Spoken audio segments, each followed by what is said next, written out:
வாழ்க்கையில் நம்மளே நம்பினாலும் சரி, கடவுளை நம்பினாலும் சரி, வாழ்க்கை ஒரு ட்ரெயின் மாதிரி ஒரு இடத்துலேருந்து இன்னொரு இடத்துக்கு அது போய்கிட்டே தான் இருக்கும். இது எங்கே போகணும், எப்படி போகணும் அப்படின்றத நம்ம தீர்மானிக்கணும். அதில் ஒரு தெளிவு இருந்தது, அதில் ஒரு தன்முனைப்பு இருந்ததுன்னா கண்டிப்பாக நம்ம போக வேண்டிய இடத்துக்கு நம்ம போய் சேருவோம். தன்முனைப்பு எந்த இடத்துல உதவும் அப்படின்னா, ட்ரெயின் நம்ம வீட்டுக்கு வராது. நம்ம தான் ரயில்வே ஸ்டேஷன் போகணும், நம்ம தான் எங்கே போகணுன்னு முடிவு பண்ணணும், நம்ம தான் போய் டிக்கெட்டை ரிசர்வ் பண்ணணும், நம்ம தான் அந்த முடிவெல்லாம் எடுக்கணும். இந்த முடிவு எடுக்கிறது தான் தன்முனைப்பு, முயற்சி. இதை நம்ம பண்ணாலே நம்ம எங்கே போகணுன்னு நினச்சாலும் போக முடியும். சென்னைக்கு போகிறதுனாலும் போகலாம், மதுரைக்கு போகிறதுனாலும் போகலாம், டெல்லிக்கு போகிறதுனாலும் போகலாம்.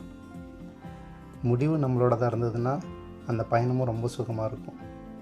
முயற்சி பண்ணி பாருங்கள்.